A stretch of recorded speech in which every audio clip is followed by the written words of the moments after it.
My name is Eddie C, and welcome to my positive podcast. I'll bring you positive stories of people from all walks of life, because everyone has a story to tell.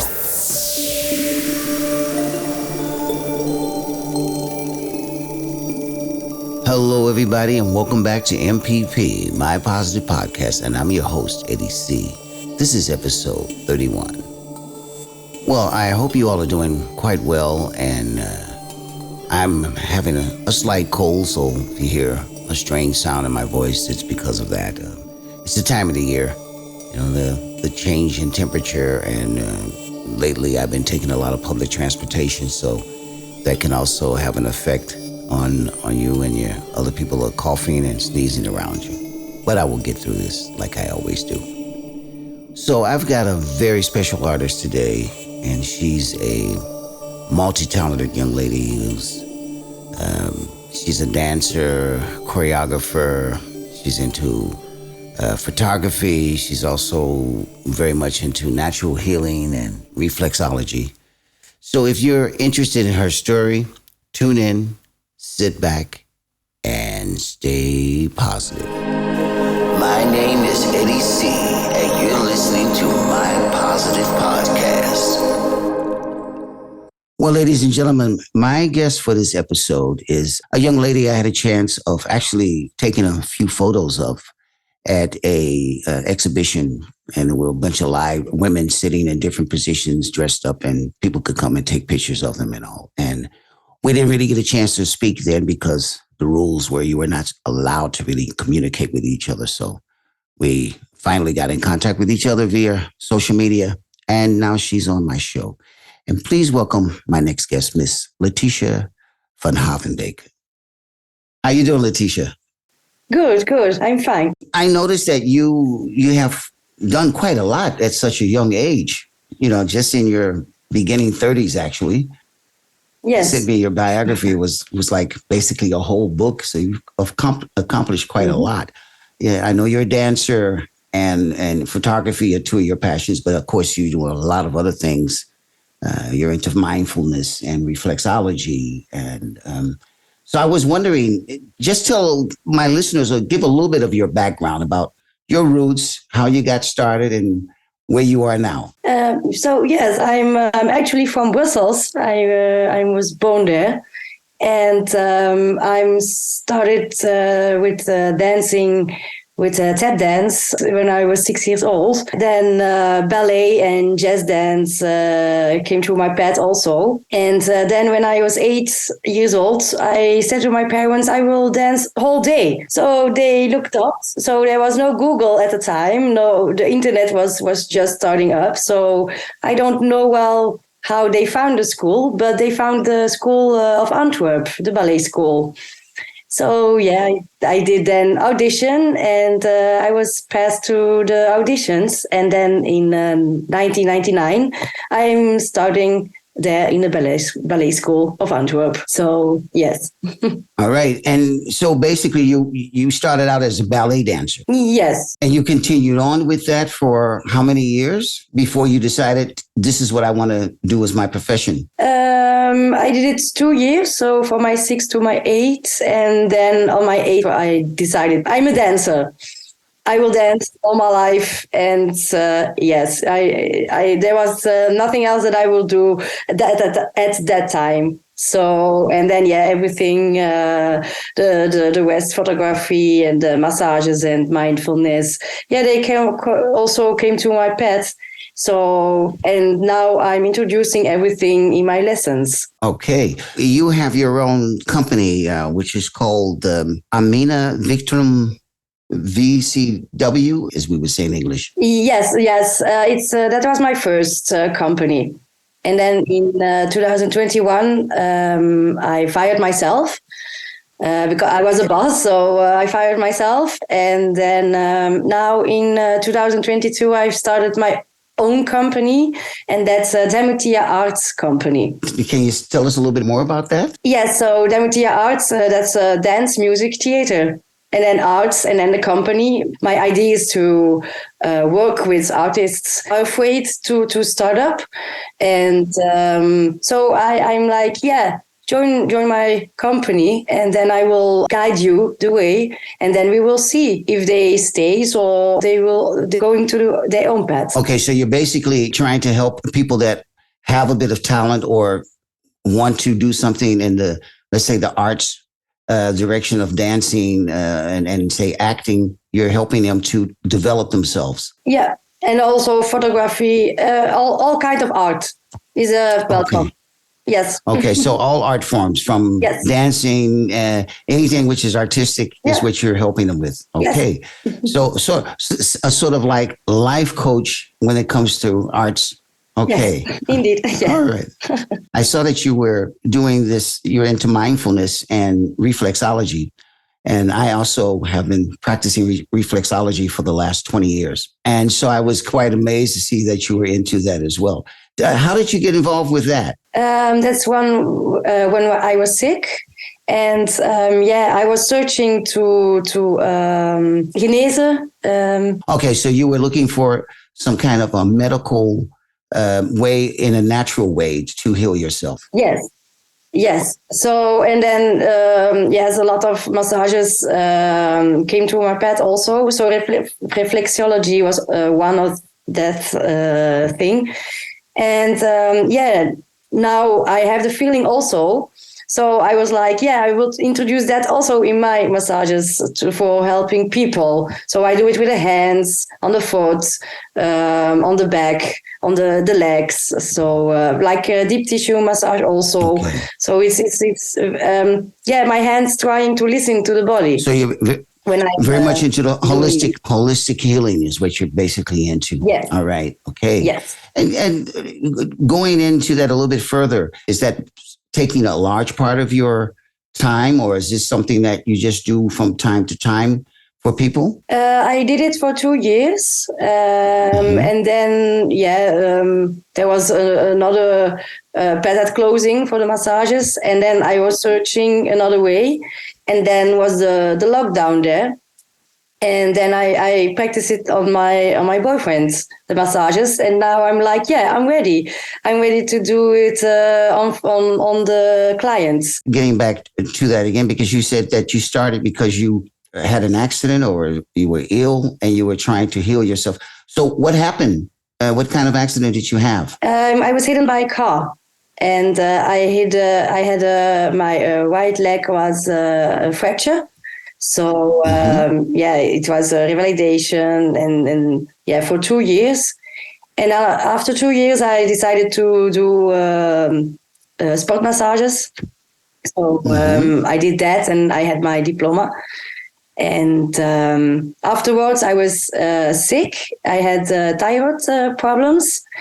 And the doctor said also it's for all your life that you had to take medication. And I was like, no, I won't do that. So I was like, when you can make you sick in your mind, you can also heal, re-heal. And it's also in the mind. And then mindfulness and everything is also coming on my way. And then, now I've put everything in one pot. And like, that's also what I'm doing now with my company. So, yes, that's now the way that I do. Okay, but you seem to have such a busy life, because I want to also ask you some questions about your photography in a minute.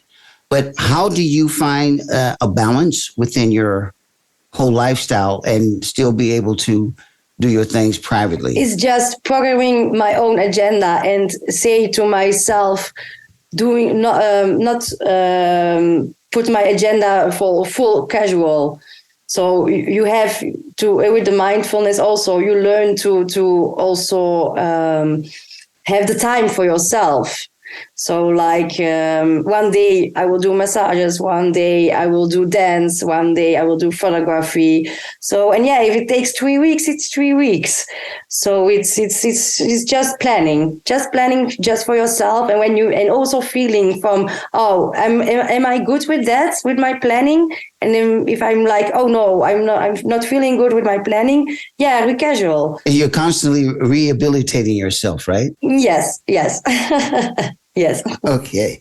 So tell us something about your photography. How did you get started into it? And it's also become, I know, a big passion of you, according to what I read about you. Yes, it's also a thing when I was a child. And my father also take pictures of everything. And I was like also playing with the camera. And then, yes, the iPhone came with everything in it. And then, yeah, what my eye sees, I try to get on my phone. And it started in 2017. And I was like, oh, it's actually, I can do it with my phone. So I was glad. And then, it started like growing also, the photography. And then with the lockdown in 2021, I was writing and I had an idea. I have a picture in my head. And then I had the chance to go with Fameus Gastzomer in 2021 to do a project. Can you tell us a little bit more about that project? So I was selected for the project, and I had an atelier with some friends also, and we did everything. It was a very big space that we had, and the photo shoot was there. We had also the dress that we made there. It was with Danana Bazooka that I made it, and then the place where the exposition was on Paleis of the Berg. It was a great location to do the exposition. So the Palace of the Mayor, is that here in Antwerp, or was that okay? All right. Yeah, it's here in Antwerp. Yes, and and then it was again lockdown. So my project was locked again also, and now I'm like, everything is started again. So now my project is now on the. You can see it in the Dinsdagclub from Dan Witalski's. The Tuesday Club. Yeah, the Tuesday Club, yes. So it's now in an exposition also. So you can look at there and you can buy my photography there also. Okay, that's good. I'll check into that. I'll get that. Okay. I'll get that information for you about that. Going back into your dancing, I know that's been sort of like reading your biography and listening to you talk. That seems to be, let's say, the red string that carries through your whole life. Seems to be your main vein. Yes, it's in the heart. I know that you said that you did some studying in Paris with Zumba dancing. Yes, also. Yes. You want to tell us a little bit about that? It was a short lesson, and I follow Zumba from 2015 in the fitness, and I was like, I like it. And because it's every style, the salsa, merengue. So I was like, I also will have the diploma of that. And then I saw it was in Netherlands or in Paris. And I was like, I also speak French. And I was never, it was the first time that I will go to Paris. So I choose Paris to do it there, the lessons. And it was amazing because it was my first time, and I find my way also in Paris, totally alone. And I was like everything, my hotel, the metro, and the fitness also where the lessons were. So it was 2 days, but it was heavy. It was from 9 a.m. till 6 p.m. So it was 2 days a heavy lesson. But I had also my diploma from it. And now I also use it with my dance and lessons also. So everything is together. Okay, so are you working a lot with children, or are you working with adults or various age groups? And now I've work always with adults, but I have also teach children ballet classes also, but that was for replacement. But but I'm also searching because I'm try to see if children understand what I mean with the mindfulness and the heart and everything. So I now because adults are also not with me, I will say. So, but now I'm see after the lockdown that people are open for mindfulness and to relax more. So I'm like now, okay, the adults are more too into it to follow my lessons. So maybe later that I will also do children. Yes. All right. In your whole quest for, let's say, becoming this sort of total human, I guess you would say, in the mindfulness world and with the holistic medicine and holistic healing, let's say, is there a particular goal that you want to aim at? Because, like I said, you're still quite young in your developing age. I mean, we never stop developing. You know, I mean, I'm twice your age, but at the same time, I'm still developing every day. You know, how do you see yourself going in the near future? That I have totally my own space. So that where I can go do expositions with the arts, and where I have my own place to do performance and my lessons also, and also a place in mindfulness, but everything in one. And let's say in one zone, one big zone. Yes, in one big zone. Yes, yes. So that's my dream. And then yes, we will see.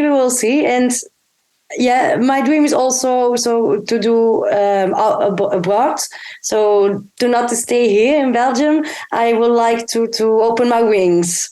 So I don't know where, but I will see. I will see where my path is going through. So yes.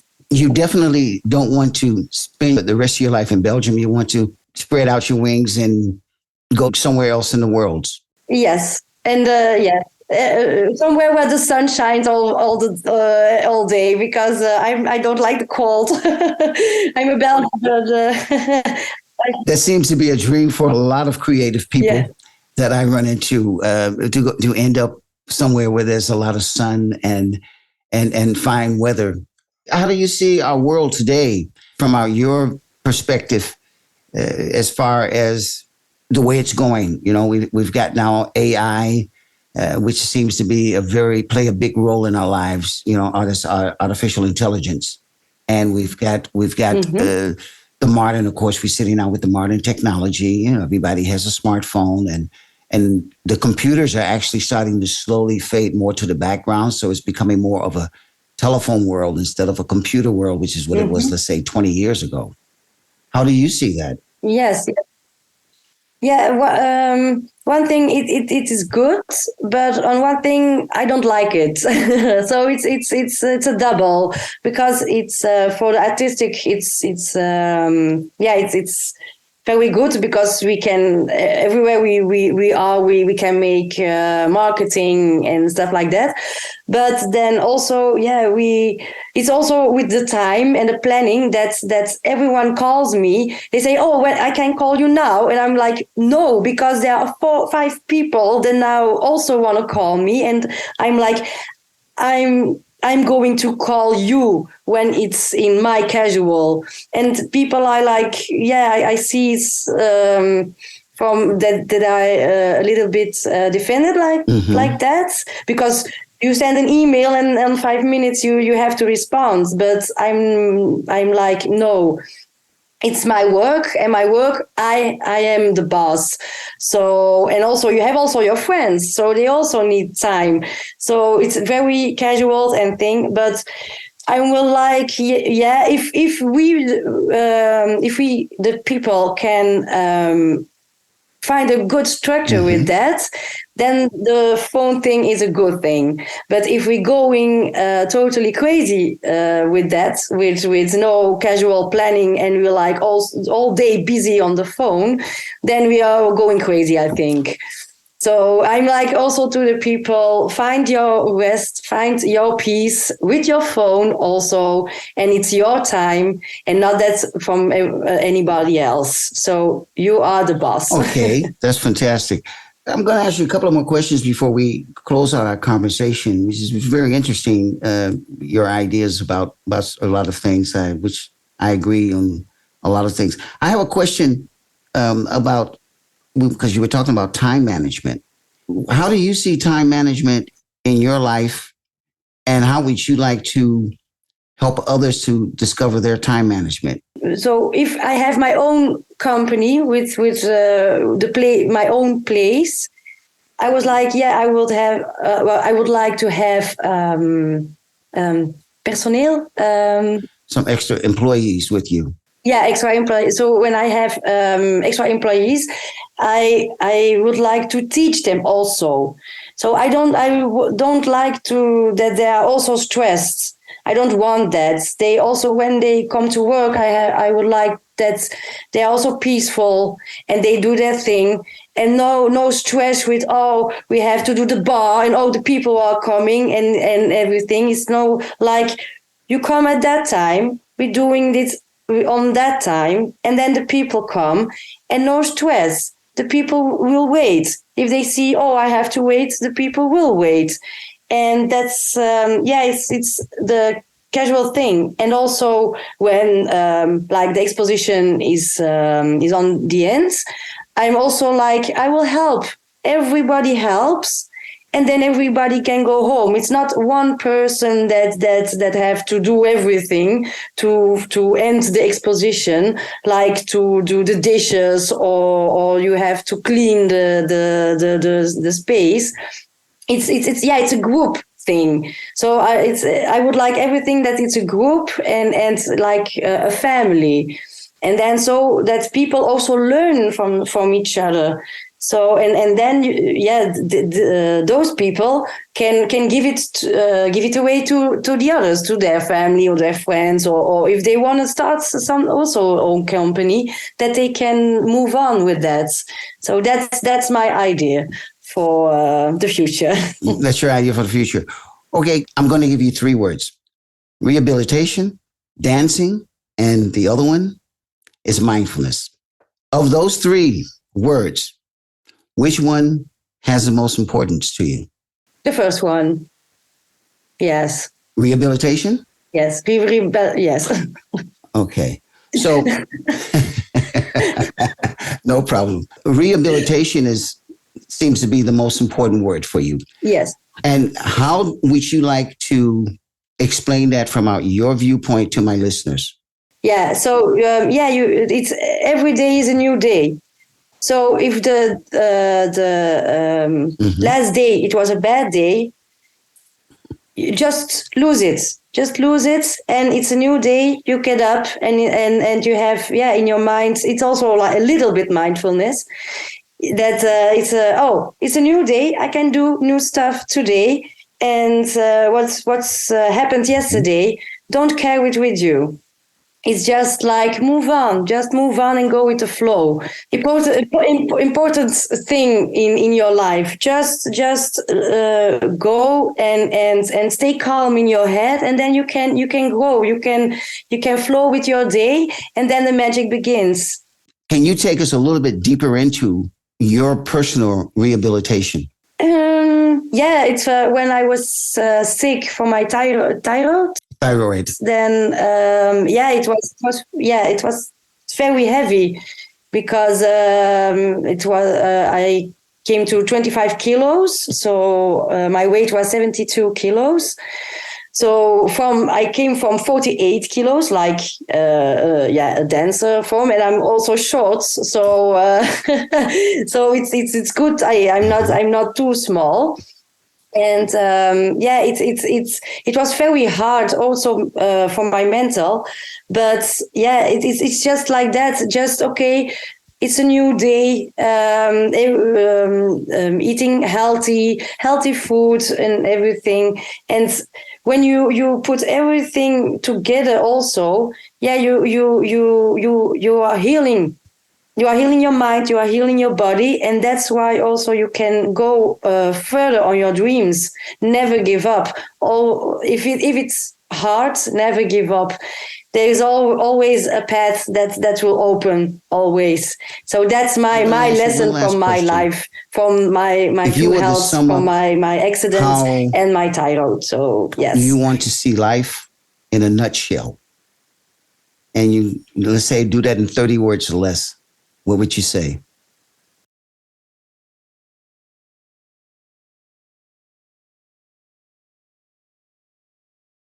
Live your life, and also listen to nobody.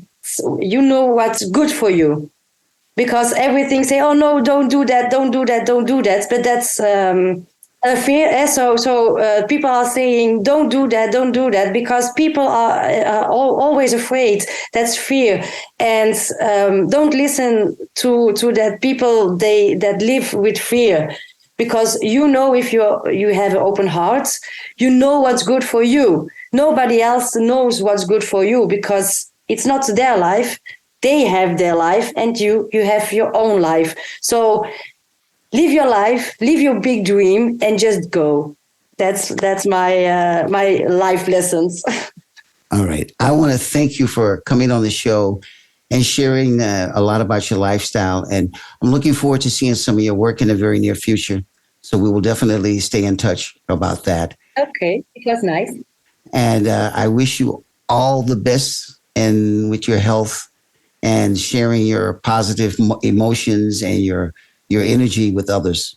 Good luck with your career. And I'm sure that you're going to help a lot of people and inspire a lot of people in the future. I hope so. I hope. It feels good. So thank you very much. All righty. And thank you. This is MPP, and I'm Eddie C. Well, I hope you enjoyed my conversation with Laetitia. As I said, she's a very young and talented lady with a wide vision and a lot of experience already at a young age. So I'm sure she will do a lot of great things in the future with the people she works with. Let's talk about rehabilitation for a second, though. Rehabilitation, the word itself causes you to speak it slowly in order to make it come over. And I think that's important with rehabilitating yourself, whether it's your mind, whether it's your body, whether it's something around you. It all takes time. It takes time, it takes patience, and most of all, it takes the willpower to be able to do that. And on those words, here's my quote. Rehabilitation. The power to fall but come back stronger and wiser.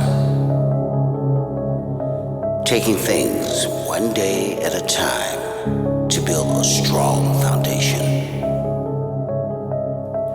Being open-minded to new directions and alternative means. Healing from within first to heal on the outside. To share your experiences and help others achieve. Using your time as a positive flow to grow and develop. Not letting circumstances break your mindset to move on and conquer your challenges.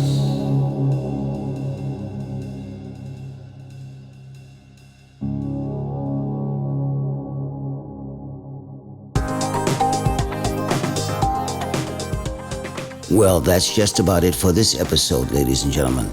But before I go, I would like to thank my guest, Laetitia Van Haverbeke, for coming on and sharing her experiences and talking with us about her life and rehabilitation. And remember, rehabilitation takes time and determination. Until the next time. You can find me on all platforms like Spotify, Android, and Apple. On Facebook, look for My Positive Podcast, and my website is mypositivepodcast.com. You can also contact me via my website or Facebook. A very special thanks to my technical producer, Iswan. This show is a production by Antwerp Podcast Service. My name is Eddie C, and this was MPP, My Positive Podcast. Tune in next time and stay positive.